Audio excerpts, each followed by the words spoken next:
पढ़ाई वह पड़ाव है जो आपको ऊंचाइयों तक ले ही जाएगा, बस पढ़ाई रोकना मत।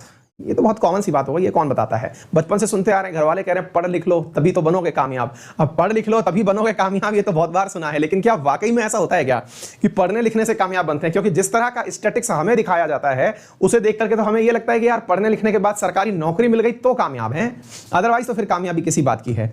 साथियों, आप अपने आसपास के तमाम माहौल में अगर एक चीज नोटिस करें तो आप ये जरूर पाएंगे कि पढ़े लिखे लोग औसतन जो अनपढ़ रह गए। अच्छा, यहां पर भी पढ़ने लिखने का भी ना एक बहुत लिटरल सेंस है, थोड़ी फिलोसॉफिकल हो जाएगी बात।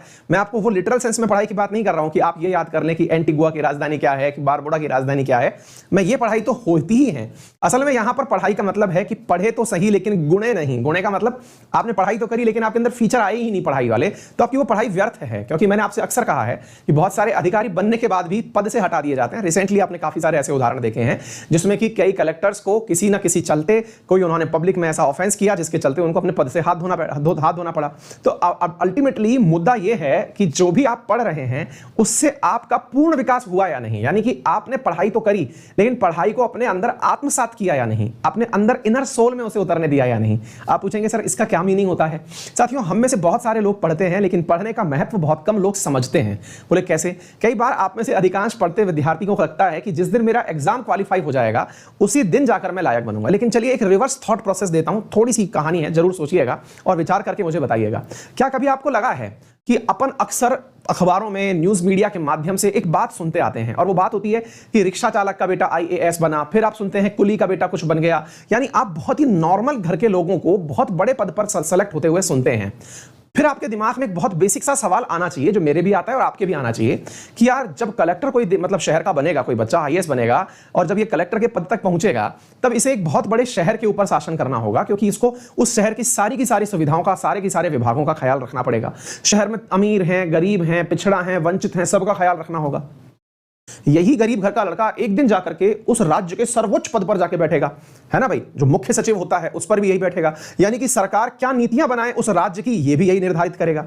फिर अगर ये सही से प्रमोट होता रहा तो एक दिन देश के सबसे ऊंचे पद कैबिनेट सेक्रेटरी पे भी जाके बैठेगा। भाई कोई ना कोई तो बैठता ही है ना वहां जाके, तो कैबिनेट सेक्रेटरी रैंक पर भी बैठेगा। लेकिन एक बहुत बड़ी बात यहीं पर मेरे दिमाग में रहती है और आपके भी रहनी चाहिए कि क्या कारण है कि वो छोटे से घर से यात्रा शुरू किया हुआ व्यक्ति पूरे 135 करोड़ के भारतवासियों का भविष्य निर्धारित करने की लायक स्थिति में पहुंच जाता है? पता है इसके सबसे पीछे रीजन क्या है?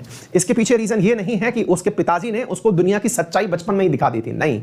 उसकी एक बहुत परम मित्र थी जिसका नाम था किताब, पुस्तक।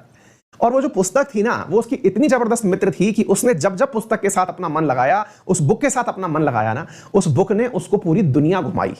साथियों, आप में से पता नहीं कितने लोग खुद से पढ़ाई करते होंगे, लेकिन जितने भी लोग खुद से पढ़ाई करते होंगे, सेल्फ स्टडी के नाम पर कोई बुक पढ़ते होंगे, तो एक जबरदस्त चीज होती है बुक पढ़ने वालों की, और वो ये होती है कि वो खुद की दुनिया बनाते हैं। आप जब अपनी कोई पंक्ति पढ़ रहे होते हैं, कोई लाइन पढ़ रहे होते हैं, तो आपका अपना कैनवास होता है, आप उसमें अपने रंग भरते हैं।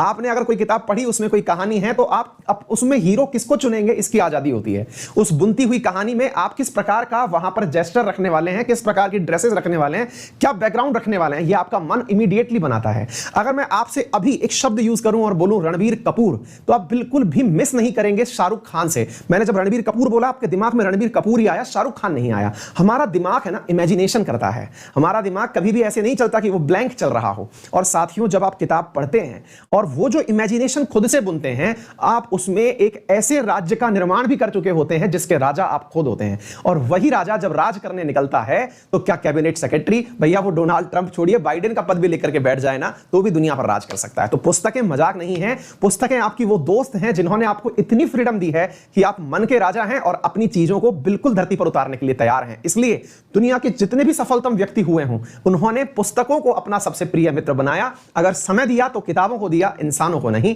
यह बात बहुत ज्यादा सटीक है, जीवन में उतारिएगा। ये जीवन में पुस्तकों का महत्व है। हालांकि बहुत कम समय में बड़ी सारगर्भित बात मैंने आपको बताने का प्रयास किया है, लेकिन इसे अपनाइएगा और जानिएगा कि किताबें कितनी अल्टीमेट मित्र होती हैं। और अगर आपने भी ऐसा ही फील किया है तो मुझे कमेंट बॉक्स में थम्स अप करके जरूर